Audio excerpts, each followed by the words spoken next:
Welcome friends, आप सभी लोगों का गुरुकुल स्टडी टेम्पल चैनल में स्वागत है।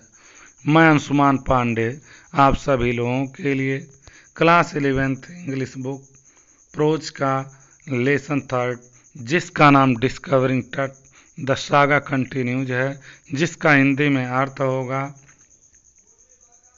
तट के खोजे जाने की लंबी कहानी जारी है। डिस्कवरिंग मीन्स खोजे जाने, टट मीन्स ए किंग का नाम है। द सागा लंबी कहानी, कंटिन्यूज जारी है। इसके राइटर A.R. विलियम्स जी हैं। तो आइए हम सभी लोग इस लेसन के टेक्स्ट के ऊपर चलते हैं, फिर पता चलेगा किंग टट है कौन और उसका किस प्रकार का खोज किया जा रहा था। यहाँ पे फिगर में जो आप सभी लोग देख रहे हैं, यही जो है किंग टट का क्या है, तस्वीर है। आइए हम सभी लोग आगे बढ़ते हैं अपने टेक्स्ट के ऊपर, लाइन बाय लाइन आप सभी लोग ध्यान से देखते रहिएगा। He was just a teenager when he died. When he died, जब वो हमारा, he was just a teenager. He was वह था, just a teenager means एक क्या, एक किशोर मात्र। वह एक किशोर मात्र था जब वह मरा। किशोर किसे कहते हैं? Teenager. टीन और एजर जुड़ा हुआ है, दो शब्द मिला के एक शब्द बनाया गया। टीन का मतलब 13 से लेके 19 के बीच के जो उम्र होते हैं उसको कहते हैं टीन एजर। एज से बना है एजर, यानी कि टीन वाली अवस्था रखने वाले को कहते हैं किशोर। The last heir of a powerful family, और वह जो था, जो मरा किशोर अवस्था में, वह एक शक्तिशाली परिवार का अंतिम उत्तराधिकारी था। दैट हैड रूल्ड, और जो पावरफुल फैमिली थी, हैड रूल्ड शासन कर चुकी थी, Egypt and its empire for century. कहाँ पे शासन कर चुकी थी? इजिप्ट, मिस्र के ऊपर, एंड इट्स एम्पायर, और इसके साम्राज्य के ऊपर, फॉर सेंचुरीज, शताब्दियों तक। He was laid to rest laden with gold.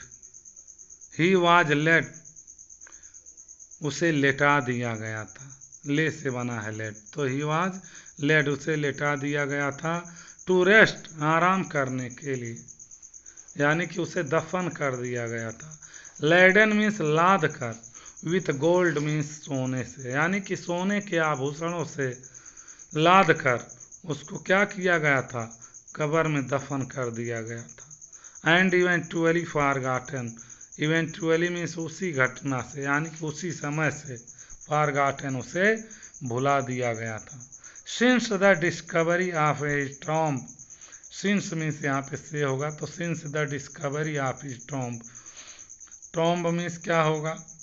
मकबरा, जहाँ पे लाश को दफनाया जाता है उसको कहते हैं टॉम्ब। तो since the discovery of his tomb in 1922, यानी कि सन 1922 में अपने, यानी कि उसके मकबरे की खोज से, the modern world has speculated about what happened to him. The modern world, ये आधुनिक संसार, हैज स्पेकुलेटेड, अनुमान लगा चुका है, अबाउट के बारे में, व्हाट मीन्स जो कुछ भी, हैपेंड मीन्स घटित हुआ था, टू हिम मीन्स उसके साथ। ये आधुनिक संसार जो कुछ भी उसके साथ घटना घटित हुई थी उसकी अटकलें लगा रखा है। With murder being the most extreme possibility, और इसके साथ साथ ये लेखक महोदय अपना भी विचार देते हैं। विथ मर्डर यानी कि हत्या किए जाने से, मर्डर बीइंग मीन्स हत्या किए जाने से, द मोस्ट एक्सट्रीम पॉसिबिलिटी, सबसे अधिक संभावना थी, यानी सबसे अधिक संभावना उसकी क्या थी इस घटना की, कि हो सकता था कि उसका हत्या ही हुआ।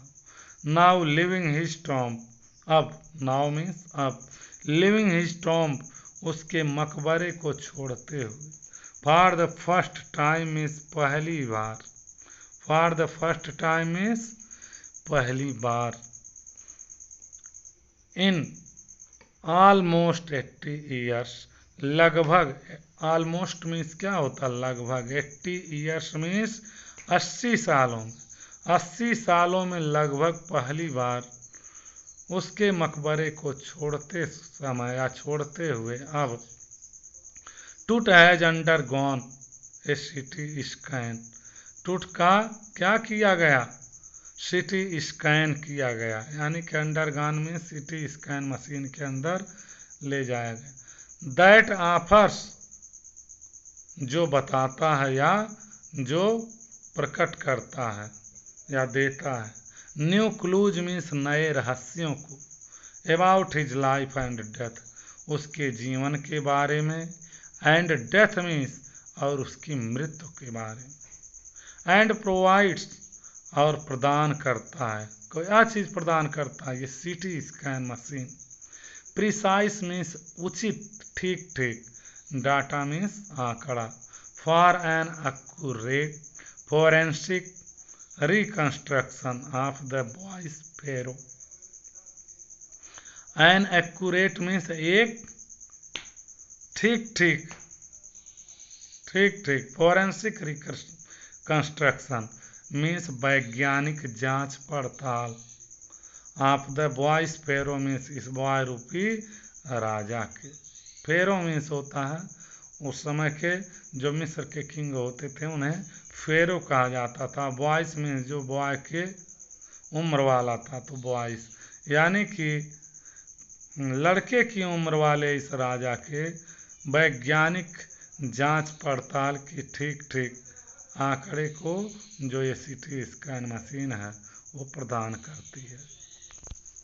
आइए हम सभी लोग चलते हैं नेक्स्ट पैराग्राफ में, आगे क्या होता है इसका अध्ययन किया जाए।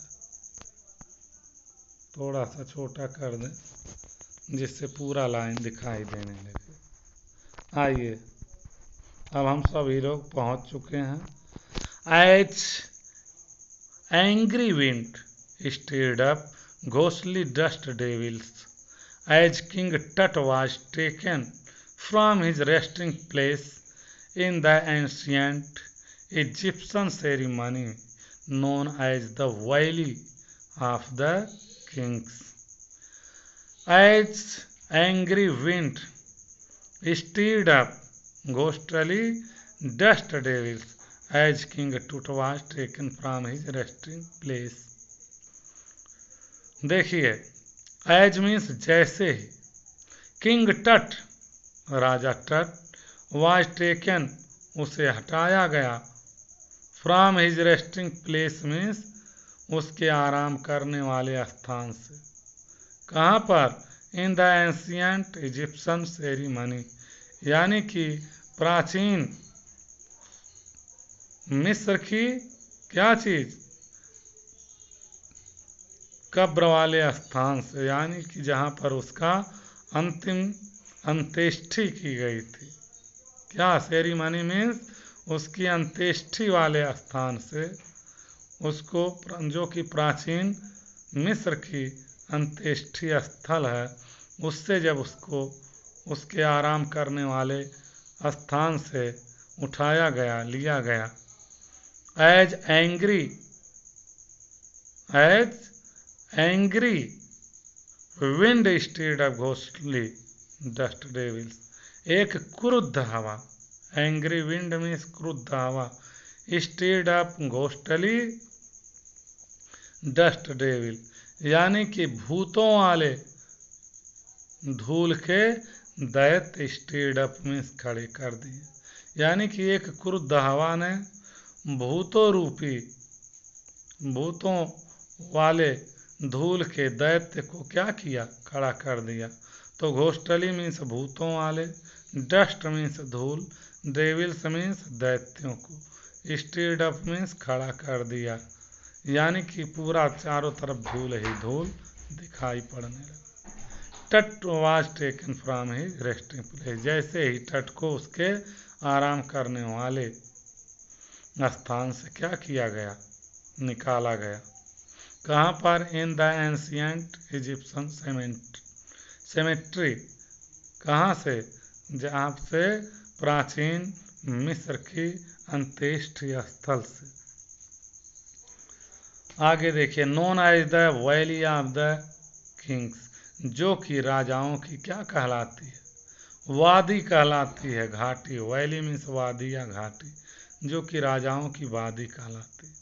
Dark bellied clouds had scudded across the desert sky all day and now were veiling the stars in cascade grey.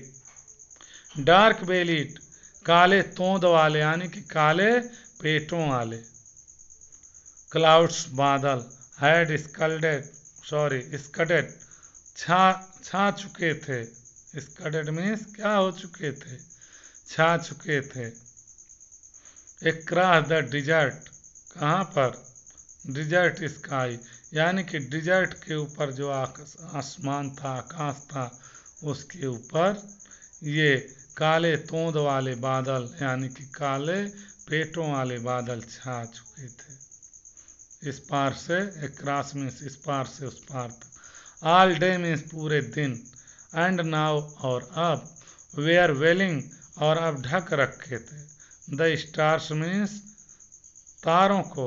In casket grey means इस बादलों के रंगों में, के डिब्बों में। कास्केट ग्रे यानी कि जो ग्रे, यानी कि बादलों का रंग, बादल के रंगों का जो ये डिब्बा है, उसमें इसको ये ढक रखे थे, बंद कर रखे थे। It was 6 PM on 5 January 2005। It was 6 PM, सायंकाल का 6 बजे का समय था। ऑन 5 जनवरी 2005, 5 जनवरी 2005 का, यानी 5 जनवरी 2005 के 6 बजे का ये समय था। The world's most famous mummy glided head first into a CT scanner brought here to probe the lingering medical mysteries of this little understood ruler, young ruler who died more than 3,300 years ago. ध्यान दीजिए, the world's most famous mummy, ये जो mummy है, कौन सी? टुट की, टट की, जो किंग टट की जो ममी है। द वर्ल्ड्स मीन्स संसार की, मोस्ट मीन्स सबसे अधिक, फेमस मीन्स सुप्रसिद्ध, ममी मीन्स मृत शरीर, यानी कि मरी हुई लाश। ग्लाइडेड प्रवेश की, हेड मीन्स सर की तरफ से, फर्स्ट मीन्स सबसे पहले। इनटू ए सिटी स्कैनर, किसमें प्रवेश की? एक सिटी स्कैनर में। ब्राट मीन्स जो लाई गई थी। हियर मीन्स यहाँ पर। टू प्रोब मीन्स जांच पड़ताल करने के लिए। द लिंगरिंग मीन्स अटकी हुई, लिंगरिंग मीन्स अटकी हुई। मेडिकल मिस्ट्रीज मीन्स चिकित्सीय रहस्यों में। आप दिस लिटिल, इस छोटे, अंडर स्टूड मीन्स समझदार, यंग मीन्स युवा, रूलर मीन्स शासक, हु डाइड जो मरा, मोर देन 3,300 ईयर्स एगो 3,300 वर्षों पहले, जो 3,300 वर्षों पहले से भी पहले जो मरा, उस छोटे समझदार युवा शासक के चिकित्सीय रहस्यों के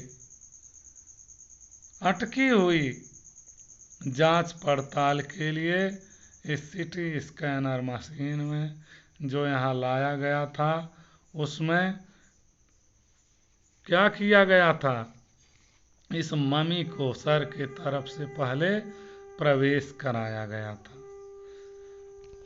नेक्स्ट पैराग्राफ देखिए।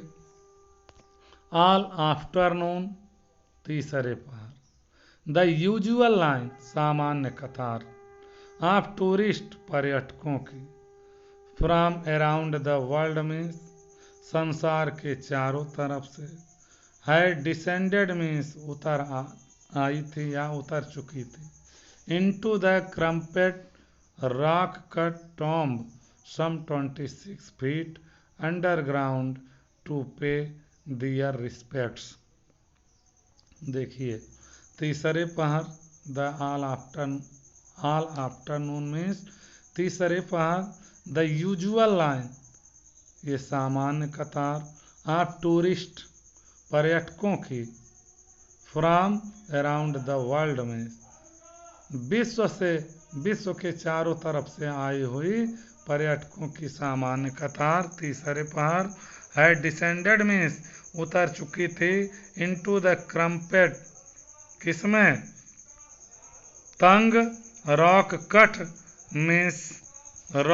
मीन्स चट्टान की कटी हुई मकबरे में सम 26 फीट मीन्स लगभग 26 फीट अंडरग्राउंड में जमीन के भीतर to pay their respects means अपने सम्मान को देने के लिए अपने सम्मान को देने के लिए अपनी श्रद्धांजलि प्रदान करने के लिए 26 फीट जमीन के भीतर इस मकबरे में जो चट्टान का कटा हुआ भाग था और जो तंग था सकरा था उसमें विश्व भर के चारों तरफ के टूरिस्ट तीसरे पहर एक सामान्य लाइन में सामान्य कतार में उतर आए थे। They gazed at the murals on the walls they gazed वे निहारे थे एट द मोरल्स मीन्स दीवाल पे बने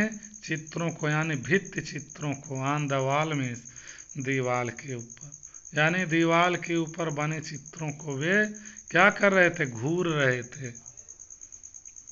ऑफ द बरियल चैम्बर जो बरियल चैम्बर यानी कि दफन जो कब्र था उसके ऊपर एंड पीड और झांक रहे थे एट टूट्स ग्लाइडेड फेस टूट के चमकते हुए चेहरे को।